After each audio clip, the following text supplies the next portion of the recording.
Salut à tous, c'est Impulse, j'espère que vous allez bien. On se retrouve aujourd'hui pour une vidéo guide complet sur Chizuru, comment la build d'une manière optimale.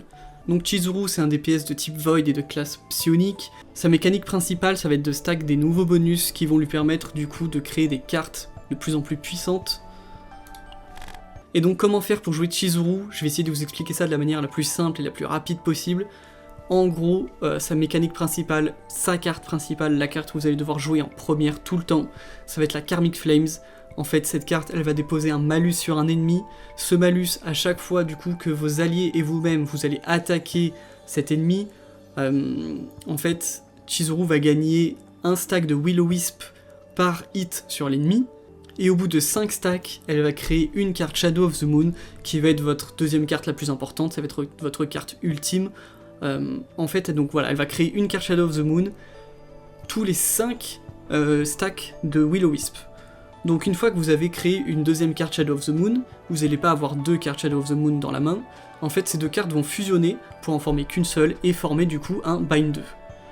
Vous pouvez aller jusqu'à Bind 5 et à partir de Bind 3, elle passe en Shadow of the Moon Plus qui rajoute du coup des hits, un hit en plus et de la régène HP en fonction de vos max HP. Plus du coup des dégâts en plus en fonction de votre bind. Donc à bind plus 5, elle va gagner 100% de dégâts en plus et du coup gagner 8% d'HP. Donc c'est très intéressant et ça va être ce que vous allez devoir aller chercher le plus vite. Donc au niveau de ces cartes intéressantes, bon alors vous avez les cartes de base voilà, qui font 2 hits, donc qui vont vous permettre de monter un peu ces Will-O-Wisp. Le shield, vous la supprimez, c'est une carte à détruire, voilà, elle ne sert pas à grand chose. Karmic Flame, ces épiphanies, les épiphanies du coup intéressantes, ça va être la 5ème. Ça règle en fait un problème que Chizuru a, c'est que quand vous tuez l'ennemi qui avait du coup le malus, et bah après, le malus est perdu, et il faut retrouver cette carte pour pouvoir le réappliquer à un autre ennemi. Donc ça ralentit un peu le stack.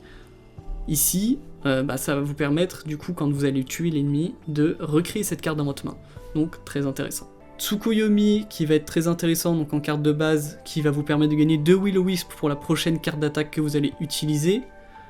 Dans ces épiphanies, je recommande la 3ème épiphanie qui rajoute 2 hits au prochain Shadow of the Moon ou Shadow of the Moon Plus que vous allez utiliser, sachant que c'est stackable. Donc c'est une carte que vous allez devoir aller dupliquer si c'est possible, parce que moi je n'ai pas réussi. Mais si vous avez l'occasion, dupliquer Tsukuyomi dans cet effet, c'est incroyable, vraiment. Ça va rajouter beaucoup de hits à votre carte, du coup, un peu ultime.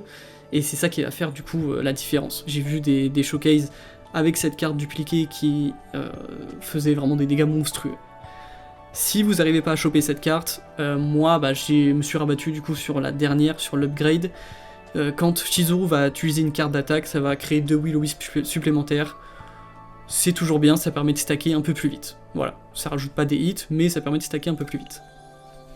La carte Bound at Dusk, qui est une carte upgrade, alors, c'est une carte qui malheureusement va vous donner un petit malus, parce que donc ça va vous donner Inhibit, et Inhibit, eh ben, ça fait en sorte que vous ne puissiez pas gagner d'AP en dehors du début du tour ou du break de l'ennemi. Mais derrière, dans ces épiphanies, vous avez du coup soit la première épiphanie qui permet de baisser le coût de 1 pour 2 cartes random dans la main à chaque tour. Moi, sinon, ce que j'ai eu hier, c'est la 3ème upgrade, du coup, qui active 2 cartes totalement gratuitement dans la main à chaque tour. C'est très cool, ça permet du coup de jouer des cartes sans débourser un seul AP. Cependant, le problème, c'est que ça joue des cartes aléatoires, donc si jamais il y a des cartes que vous vouliez jouer, ça prend le risque de les jouer, quoi. Maintenant, je l'ai jamais vu jouer la carte Shadow of the Moon, donc je pense qu'il y a un petit truc là-dessus qui fait que ça la joue pas. Mais voilà, si vous voulez garder d'autres cartes dans votre main, ça peut être risqué. Ensuite, Oni Hunt. Oni Hunt qui va faire du coup 3 hits en carte de base, et rajouter 30% de dégâts à la prochaine carte Bind, donc à la prochaine Shadow of the Moon. Pareil, au niveau des cartes intéressantes, la première qui va du coup favoriser le gain de Will-O-Wisp, parce que vous allez avoir du coup 4 hits avec une seule carte, donc c'est très important, et ça rajoute 40% de dégâts à la prochaine carte Bind. Ou alors, vous avez la deuxième option, la deuxième carte, qui du coup fait 202% de damage d'un coup, donc il n'y a pas plusieurs hits, donc ça va ralentir peut-être un petit peu le stack, mais par contre elle rajoute 60% de damage à la prochaine carte bind. Donc, si vous arrivez à dupliquer cette deuxième carte aussi plusieurs fois, enfin en tout cas au moins une fois, et que vous arrivez à l'utiliser plusieurs fois, pareil, ça va monter, stacker les pourcentages de dégâts de votre carte ultime, et ça va faire après des dégâts monstrueux. Donc c'est un peu les deux épiphanies que je recommande. Les autres me paraissent moins intéressantes, tout simplement. Et puis voilà, Shadow of the Moon, elle n'a pas d'épiphanie bien évidemment, parce que elle a déjà ses deux versions, tout ça. Concernant les partenaires, alors moi je suis parti sur Itsuku, voilà, j'ai invoqué Itsuku, parce que je me suis rendu compte malheureusement que elle n'a pas beaucoup de partenaires intéressants. Hop, je vais juste chercher, voilà, ici. Donc ouais, je me suis rendu compte qu'elle n'avait pas des partenaires très intéressants. Disons qu'en termes de free-to-play, ça va partir sur Héloïse, qui du coup va rajouter 10% de dégâts aux cartes d'attaque que Chizuru possède. Mais après, son deuxième passif ne sert pas à grand chose. À chaque fois qu'elle va exhaust, en gros, ça va rajouter des dégâts d'attaque aussi. Mais c'est pas une mécanique que Chizuru a vraiment. Et Zatera, bon bah voilà, c'est 8% d'attaque en plus. Et 4% de heal quand on est, je crois, break. Il me semble que c'est ça, à la fin du combat, donc hyper intéressant. Donc voilà, Héloïse, si vraiment vous avez que ça. Et si vous avez le Battle Pass, éventuellement Anteya, voilà, qui augmente les HP, les dégâts de 8%. Et à chaque fois qu'une carte va être créée pour la première fois au début d'un tour, ça va ajouter 8% de dégâts à cette carte, pendant un tour. Donc c'est pas non plus une mécanique que Chizuru va avoir, mais ça peut dépanner quoi. Donc au niveau des save data, moi j'ai pas eu quelque chose de foufou. Voilà, j'ai eu quelque chose d'ok, mais j'aurais pu avoir mieux. Au niveau Karmic Flames, j'ai pas eu la save data, j'ai pas eu l'épiphanie pardon dont je vous ai parlé. Ouais, j'ai juste eu augmenter les dégâts de 100% s'il y a déjà un malus sur l'ennemi. Tsukuyomi pareil, j'ai pas eu celle que je voulais, mais j'ai eu la deuxième dont je vous ai parlé, donc pourquoi pas. Qui rajoute 2 Will-O-Wisp à chaque fois que Chizuru attaque. Bond at Dusk qui du coup active 2 cartes random dans ma main, voilà. Et Onion qui n'a pas eu d'épiphanie mais que j'ai pu dupliquer, donc ça rajoutait toujours ça en termes d'attaque supplémentaire sur la carte bind. Et j'ai eu Wolfbane, voilà, mais qui ne me sert pas à grand chose. Au niveau du potentiel, vous allez focus ce premier nœud ici du coup pour changer la carte de base. Ici, augmenter du coup les cartes uniques, les premiers, pas la peine d'y toucher pour l'instant, en tout cas c'est pas votre priorité. Donc les cartes uniques augmentées ici, le taux crit, le crit damage, et celle-là aussi, voilà, quand vous êtes assez avancé, qui du coup au-dessus de 600 d'attaque, pardon, ça fait 5% de dégâts en plus aux cartes bind, et tous les 40 au-dessus de 600, ça ajoute 1% supplémentaire pour un max de 10%. Voilà.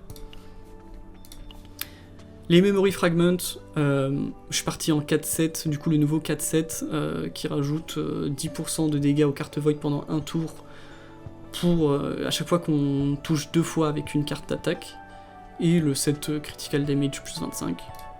Vous allez prendre de l'attaque % sur le 6, du Void Damage sur le 5, du Critical Chance sur le 4, et en substat, Critical Chance, le plus important, Critical Damage et attaque %. Voilà, c'est les 3 que vous allez devoir focus le plus.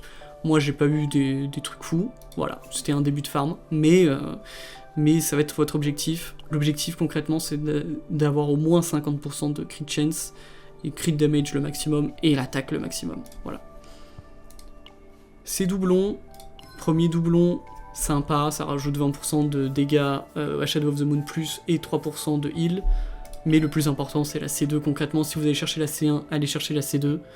Moi ce que j'ai fait c'est que j'ai pris la C1 du coup sur son portail, et après j'ai été récupérer le doublon universel dans l'événement pour lui mettre, parce que c'est vraiment super fort. Si vous êtes free to play, ça sert à rien, en C0 elle fait vraiment déjà vraiment le boulot, elle est vraiment très forte en C0, mais si vous avez un peu d'argent à dépenser, si vous avez beaucoup de ressources, si c'est votre perso préféré, la C2 c'est vraiment que ça va vous faire monter encore en dégâts. Au niveau de ces teams, vous allez partir du coup sur Chizuru, Tressa et Rei qui se trouve juste ici. Très très forte Rei qui va vous permettre d'augmenter encore plus vos dégâts, elle a beaucoup de cartes de buff. Et sinon, Tressa qui attaque beaucoup avec des cartes à 0 avec ses Shadow Daggers, donc il va monter aussi beaucoup les Will-O-Wisp et donc monter de plus en plus les cartes. Donc très intéressant là-dessus aussi. Sinon, moi, ce que j'ai utilisé, parce que Rei pour l'instant, je l'ai pas trop monté, ça va être du coup de jouer avec Mika. Alors on gagne pas d'AP, c'est vrai, mais on peut heal facilement. Donc ça, c'est très bien, et ça me permet de jouer Tressa qui joue sur les heals avec ses cartes Shadow Daggers. Donc voilà, je pense avoir fait un peu le tour sur Chizuru, j'espère que ça vous aura aidé à monter une Chizuru qui vous plaît. Moi vraiment je kiffe le perso, je la trouve vraiment incroyable. J'ai hâte de pouvoir la tester un peu plus et de pouvoir la monter un peu plus aussi, de pouvoir faire de plus en plus de dégâts, parce que pour l'instant, j'ai pas une save data de fou et j'ai pas des memory fragments de fou, mais j'ai hâte de pouvoir vraiment step up avec elle. Donc voilà, j'espère que ça vous a plu, n'hésitez pas à commenter, à me dire si vous avez repéré d'autres choses auxquelles j'aurais pas forcément pensé. Mettez un petit like, et puis je vous dis à la prochaine, salut!